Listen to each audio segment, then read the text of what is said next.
Friends, today I'm going to discuss 15 sentences on right form of verbs. The sentences have been chosen from different rules of right form verbs. So আমরা দেখতে পাচ্ছি এখানে 15টা বাক্য রয়েছে। 15টা বাক্যের verb ফর্মগুলো কি হবে সেটা ঠিক করতে হবে।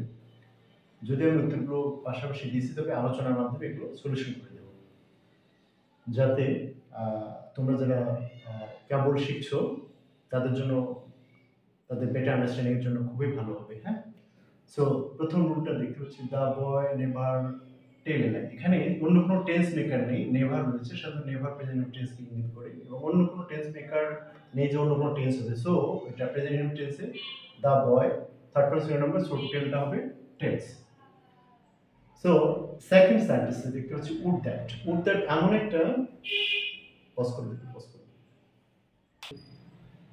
সেকেন্ড সেন্টেন্সটা রয়েছে উড দ্যাট দিয়ে। উড দ্যাট এমন একটা ফ্রেজ যেটা দিয়ে সেন্টেন্স শুরু হলে এরপরে সাবজেক্টের পর could plus V one of verbs হয়।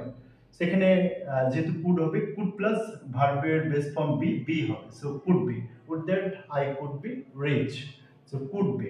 হ্যাঁ, second third sentence, they made us do the work. এই রুলটা হচ্ছে বেয়ার রিপিটেড। বেয়ার ইনফিনিটিভ হচ্ছে, আমরা জানি ইনফিনিটিভ হচ্ছে 2 প্লাস ভি1, ইনফিনিটিভ হচ্ছে 2 প্লাস ভি1, বাট বেয়ার ইনফিনিটিভে 2টা থাকবে না, 2 প্লাস ভি1 অর্থাৎ 2টা থাকবে না, শুধু ভি1 হবে। কি কি ভার্বগুলোর পর বেয়ার ইনফিনিটিভ হয় আমরা জানি, see, here, watch, let, make. এই 6টা ভার্বের পর আমরা সাধারণত বেশি করে বেয়ার ইনফিনিটিভ ব্যবহার করে থাকি। সো এই কারণে see, here, watch, let, make এই ভার্বগুলো এখানে মেক বা মেড রয়েছে। সো এখানে ডুটা ডুই থাকবে, এখানে টু ডু আর হবে না। They made us do the work, এখানে ডু হয়েছে। Fourth sentence, he reach the station by 3 p.m. 3 p.m. By 3 p.m. is the tense maker which indicates future perfect tense. By এর পর যদি সময়, টাইম বাচক কোনো শব্দ থাকে তখন আমরা এই সেন্টেন্সটাকে ফিউচার পারফেক্টে লিখব। সো ফিউচার পারফেক্টের আমরা গঠন জানি, subject plus will have or shall have plus ভি3 or past perfect form of verb. So he will have reached the station by 3 p.m. He will have reached the station, will have reached the station by 3 p.m. এরপরের রুলটা হচ্ছে while plus verb. while এর পরে verb থাকলে while এর পর ভার্বের সাথে ING যুক্ত হয়, সে কারণে while walking, আমরা while walking করব এখানে। আর while এর পর যখন সাবজেক্ট থাকবে তখন রুলসটা হবে while plus subject plus past continuous, অর্থাৎ while plus subject plus was while plus ভার্বের সাথে ING. While they were playing football, they saw it. While they were playing, so আমরা were playing করেছি। এরপরে রুলসটা হচ্ছে I fancy। এখানে fancy এমন একটা ওয়ার্ড যার পর আমরা সাবজেক্ট থাকলে ভার্বের ভি2 ব্যবহার করে থাকি। So I fancy I turned pale. So fancy এমন একটা ওয়ার্ড, এরপরে দ্বিতীয় ক্লোজটার ভার্বের ভি2 বা পাস্ট ফর্ম হয়। So I fancy I turned pale, এখানে টার্ন করেছি, আমরা ভি2 করেছি।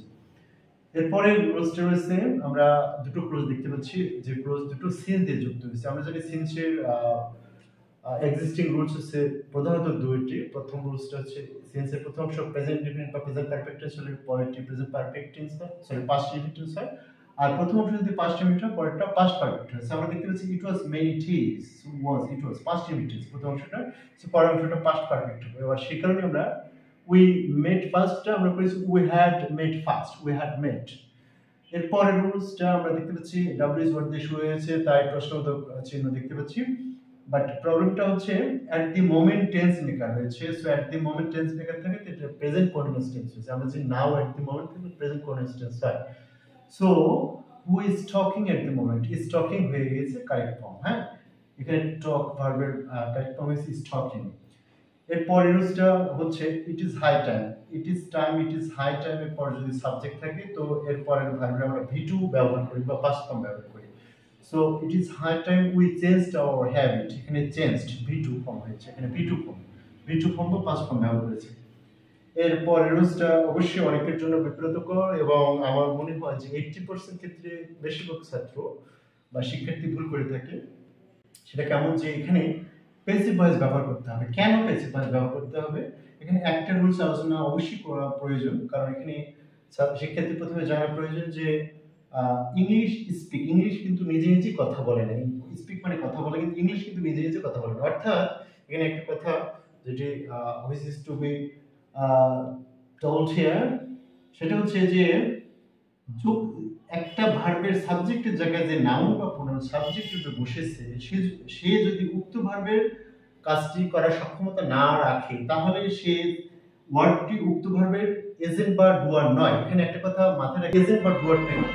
আমরা একটু লক্ষ্য করি এজেন্ট বা ডুয়ার কি। এজেন্ট বা ডুয়ার, এজেন্ট বা ডুয়ার কি?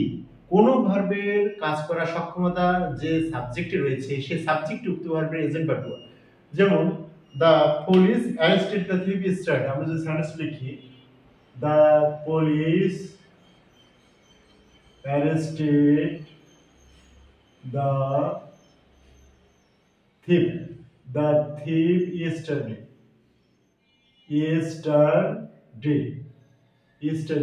এই সেন্টেন্সে লক্ষ্য করছি অ্যারেস্ট ভার্বের এজেন্ট বা ডুয়ার হয়েছে দ্য পুলিশ, কারণ অ্যারেস্ট করার সক্ষমতা পুলিশ বা এরকম ল এনফোর্সিং এজেন্সি রয়েছে, আইন প্রয়োগকারী সংস্থা রয়েছে। কিন্তু আমরা সেন্টেন্সটা যদি এরকম ভাবে লিখি দ্য থিফ অ্যারেস্ট yesterday, এই সেন্টেন্সটা লক্ষ্য করি yesterday, এই সেন্টেন্সে লক্ষ্য করি আমরা বন্ধুরা থিফ অ্যারেস্ট করার সক্ষমতা রাখে না। So here thief can not be the agent or doer of the verb arrest. Arrest ভার্বের এজেন্ট বা ডুয়ার হিসেবে থিফ এখানে বসতে পারে না, কিন্তু তবু সাবজেক্টের স্তরে বসেছে বলে এটা প্যাসিভ ভয়েস হবে। কারণ আবার দ্য পুলিশ যেহেতু এখানে এজেন্ট বা ডুয়ার, এখানে যে কোনো টেন্স হতে পারে, বাট একটি ভয়েসই হতে পারে। কিন্তু এখানে যেহেতু দ্য থিফটা অ্যারেস্ট ভার্ব এজেন্ট বা ডুয়ার নয়, তবু এটা সাবজেক্টের স্তরে বসছে, so arrest verb passive sense হবে। যেহেতু টেন্স মেকার ইয়েস্টারডে রয়েছে, সো ওয়াজ অ্যারেস্টেড হবে। In the same way English is spoken present tense, অন্য কোনো টেন্স মেকার নেই, সো এটা প্রেজেন্ট টেন্স হয়েছে। Next sentence the news publish yesterday, একই রুলে, এই রুলসটা এখানে 11 নম্বর রুলসটা যে নিয়মে আমরা দ্য নিউজ পাবলিশ ইয়েস্টারডে, একই নিয়মে এখানে নিউজ নিজে নিজে পাবলিশ হতে পারে না, কেউ পাবলিশ করে, সো এখানে প্যাসিভ সেন্স আমরা ব্যবহার করব। প্রেজেন্ট পাস্ট ইনডিফিনিট টেন্সের টেন্স মেকার ইয়েস্টারডে রয়েছে, so was published, the news was published yesterday. Next sentence I had my rice cook, এখানে আমরা জানি হ্যাড, গেট, গট ইত্যাদির পর একটা অবজেক্ট ওয়ার্ড অর্থাৎ নাউন বা প্রোনাউন এর পরে যদি ভার্ব থাকে এটা V3 হয়। সেটা কি কারণে হয়? এটা সাধারণত পজিটিভ ভার্ব। আমরা পজিটিভ ভার্ব গঠন করার জন্য হ্যাভ, হ্যাজ, গেট, গট ইত্যাদির পর যদি দ্বিতীয় কোনো নাউন বা প্রোনাউন থাকে এরপরে ভার্ব থাকে তার V3 হয়। এখন এখানে পজিটিভ ভার্ব কি? পজিটিভ ভার্ব হচ্ছে সাবজেক্ট নিজে কিছু না করে অন্যের দ্বারা কিছু করানো বুঝলে ভার্বের যে রূপ হয় সেটা হচ্ছে পজিটিভ ভার্ব। যেমন সি মানে নিজে দেখা, শো মানে অন্যকে দেখানো, ইট মানে নিজে খাওয়া, আর ফিড মানে অন্যকে খাওয়ানো। কিন্তু অনেকগুলো ভার্ব, বেশ কয়েকটা ভার্ব এরকম পজিটিভ ফর্ম দেয়াই আছে, যেমন সি, শো, ইট, ফিড, এগুলো পজিটিভ দেয়া আছে। কিন্তু যেসব ভার্বের পজিটিভ ফর্ম নেই, যেমন কুক ভার্বের পজিটিভ ফর্ম সরাসরি নেই, আমরা পজিটিভ ফর্ম গঠন করতে গিয়ে হ্যাভ, হ্যাজ, গেট, গট এর পর আমরা একটা অবজেক্ট ওয়ার্ড এরপরে V3 ফর্ম ব্যবহার করলে এই কুক ভার্বের পজিটিভ হয়ে গেল। যেমন I had my rice cooked, আমি আমার ভাত রাঁধালাম বা রান্না করালাম মানে আমি নিজে করিনি, করিয়ে নিয়েছিলাম। So I had my rice cooked, এখানে V3। তেমনি হবে I had my mobile repaired, আমি আমার মোবাইলটি মেরামত করালাম, আমি নিজে করিনি, অন্যের দ্বারা করাইছি। সো এখানে মেরামত করাটা পজিটিভ অর্থে আমরা হ্যাভ, হ্যাজ, হ্যাড এর পর আমরা পরের যে ভার্বটা ওটা V3 করেছি। সো পজিটিভ সম্বন্ধে মনে হয় আইডিয়া হয়ে গেছে। এরপরের যে নিয়মটা রয়েছে ফিল লাইক এমন একটা ফ্রেজ এরপরে ভার্বের সাথে অবশ্যই আইএনজি হয়। So I feel like flying, আমার উঠতে ইচ্ছা করছে বা ইচ্ছে করে। আই উইশ, এখানে উইশ এমন একটা ওয়ার্ডস বা আই উইশ এমন একটা এক্সপ্রেশন এরপরের ভার্বের সাধারণত বিভাগ থেকে ওয়ার হয়। So I wish I were a cake. So thank you friends, আর আবার দেখা হবে পরবর্তী ভিডিওতে। যদি ভিডিওটি ভালো লাগে লাইক কমেন্টস করতে ভুলবে না, এবং আমার ইউটিউব চ্যানেলেও ভিডিওটি থাকবে, Matin's English club. So thank you.